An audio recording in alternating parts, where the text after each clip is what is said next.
Emily and Tom thought they'd found their dream home in Willow House, an ancient Victorian mansion tucked away on the outskirts of town.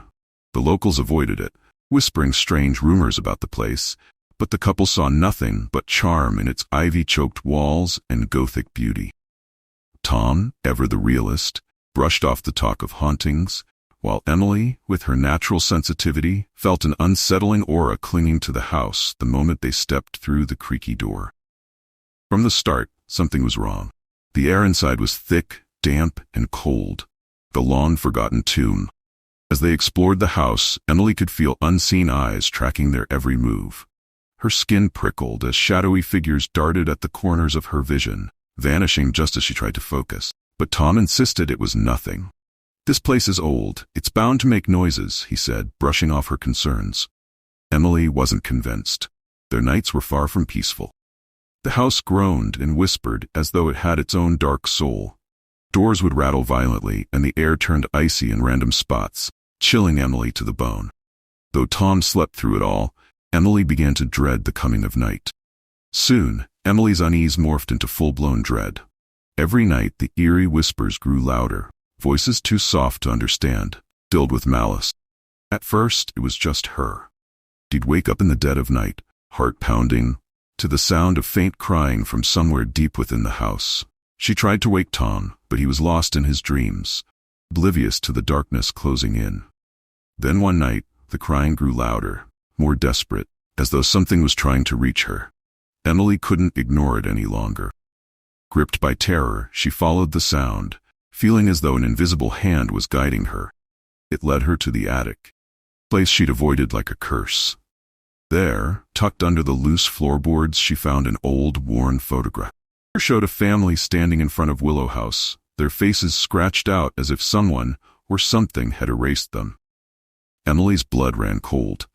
She felt the house was trying to show her something, to warn her of the horrors it held. Things only grew worse from there.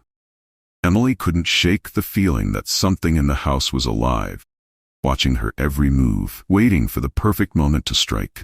She was constantly seeing shadows flicker and twist, as if the very darkness of the house had a will of its own. Her phasmophobia, a crippling fear of ghosts, consumed her, and soon she was unable to even enter certain rooms. Tom, though initially dismissive, started to notice the change in her. She was jittery, paranoid, and constantly looking over her shoulder. He tried to comfort her, but it was like talking to a stranger. Emily was slipping away, trapped in a nightmare only she could see. One night, while Tom was working late, Emily gathered her courage and decided to confront whatever was haunting them. She grabbed a flashlight and headed to the basement, a place she had never explored alone. The moment she stepped into the dark, musty room, she was hit with an overwhelming sense of dread. It was as if the house itself was breathing down her neck. She scanned the room with her flashlight, heart pounding, when she saw it, a figure, shrouded in darkness, barely more than a shadow. The figure was hunched over in the corner, swaying slightly, as though waiting. Emily's breath hitched, and she froze, too terrified to move. When she blinked, the figure was gone, but the feeling of being watched remained. She fled upstairs, heart racing, and locked herself in the bedroom, trembling until Tom returned. Determined to understand the sinister forces at play, Tom and Emily sought out the town's historian, hoping for answers. What they learned chilled them to the core. Willow House had once been home to the Whittaker family, who had vanished under mysterious circumstances in the late 1800s. No one knew what happened to them. But the house had stood abandoned ever since, save for a few unfortunate souls who tried to live there. None of them stayed long. That night, haunting escalated. Emily was plagued with horrific dreams, her nights filled with images of a shadowy figure creeping closer and closer, always just out of reach. During the day, she'd hear faint footsteps behind her, feel cold fingers brush against her skin, and catch fleeting glimpses of ghostly figures. The house was alive, and it wanted her. One night, Emily awoke to the sound of loud banging coming from the attic. Her heart raced, knowing that whatever was up there had been waiting for her. She had to face it. Mustering all the courage she had left, she climbed the narrow stairs, flashlight in hand, each step feeling like a march toward death. The attic was eerily silent. Dusty furniture and forgotten relics filled the space. But Emily's eyes were drawn to the center of the room. A rocking chair sat there, creaking as it rocked slowly back and forth on its own. She felt a chill in the air and saw it again. The faint outline of a woman in old-fashioned clothes, her face hidden in shadow, staring at her from the mirror. The discovery of Eliza Whitaker's diary was the final blow. Its pages were filled with desperate ramblings about the family's descent into madness, driven to the brink by an evil presence that lingered in the house.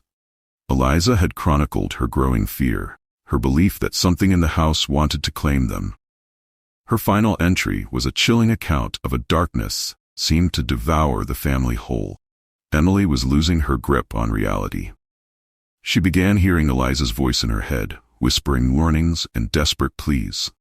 Every night, the shadowy figure returned, presence growing more tangible, more threatening. Emily was convinced it wanted her soul, and no amount of Tom's reassurances could calm her. Desperate, Tom contacted both a paranormal investigator and a priest. The investigator's tools picked up activity immediately. Spikes in electromagnetic fields, eerie voices caught on tape, and ghostly figures captured in photographs. Priest performed a blessing, but as the holy water touched the walls, the house seemed to fight back.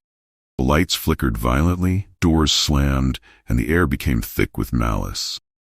The priest's voice trembled as he continued the exorcism. Slowly, the atmosphere calmed. Though the exorcism had brought some peace, the trauma was too much. Emily and Tom packed up and fled Willow House, leaving behind the darkness that had nearly destroyed them. But Emily would never be the same. She was haunted, both by the memories of what she had endured and the fear that it might follow them wherever they went. Epilogue: a house never truly empty. Willow House stands empty again, its walls still echoing with the suffering of those who had dared call it home. Though another family will undoubtedly try to make it their own, the house is patient. It knows that the fear it sows will never truly die, and its ghosts are always waiting.